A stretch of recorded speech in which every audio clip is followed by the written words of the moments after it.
Viewers, আপনাদের মাঝে চলে আসলাম কবুতর পাগলা 24 ইউটিউব চ্যানেলের পক্ষ থেকে। আজকে আমি আপনাদেরকে দেখাবো কিভাবে ছাদে কবুতর পালবেন। পুরো সম্পূর্ণ ভিডিওটি স্কিপ না করে পুরো ভিডিওটি দেখতে থাকুন।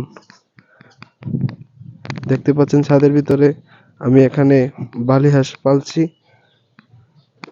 ডিম বাচ্চাও পাচ্ছি, কিছু ক্যালসিয়াম কচু করাচ্ছি, করানোর পরে এর থেকে বাচ্চা সংগ্রহ করছি।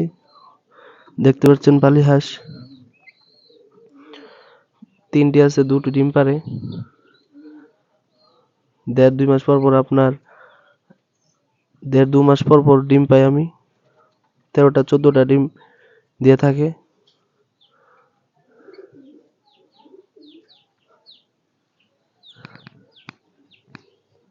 এই যে আমার কবুতরের পালন পদ্ধতি। আমি ছাদের উপরে এভাবে কবুতর পালছি, এভাবে ছাদের উপর কবুতর পালছি। দেখতে পাচ্ছেন এটা একটা ছাদ বাড়ির।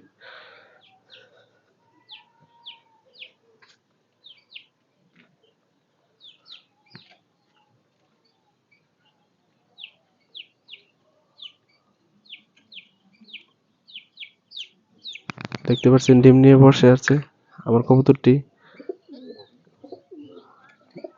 এটি টেরি, অনেক সুন্দর কবুতর, খুব পছন্দের একটি জোড়া আমার।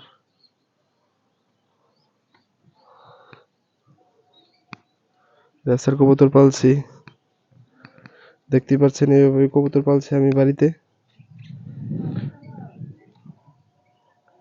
এগুলোকে খানা দেই এই পাতিলের ভিতরে, বুঝতে পারছেন।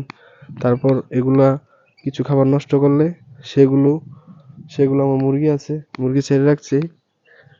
দেখতে পাচ্ছেন মুরগি ওইদিকে দৌড়াদৌড়ি করছে। ওই মুরগিগুলো যেগুলো খাবার পরে থাকে এগুলো খাবার খেয়ে থাকে মুরগিগুলো। দেখতে পাচ্ছেন আমার কবুতর কিভাবে আমি সংগ্রহ করে পালছি।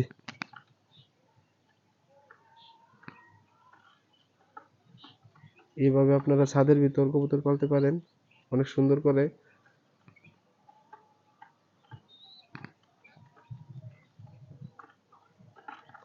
ডিম বাচ্চা পাচ্ছি সঠিকভাবে, অনেক সুন্দরভাবে ডিম বাচ্চা দিচ্ছে। বাচ্চা বেচছি।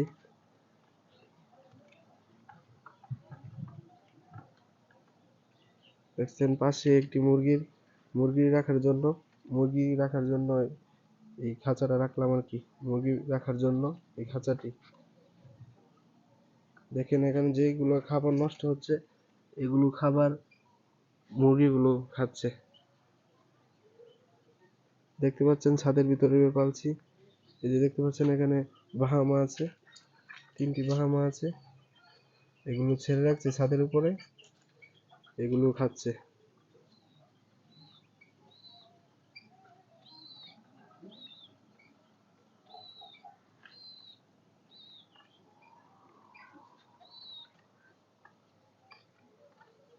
দেখছেন এইভাবে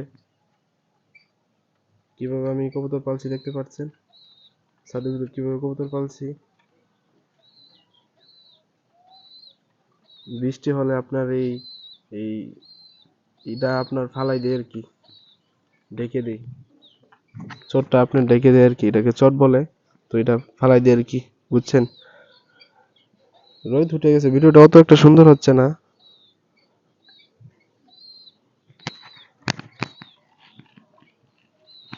তো আমার কবুতর যেগুলো ডিম নেই বেশিরভাগই আপনি মোল্টিং করছে।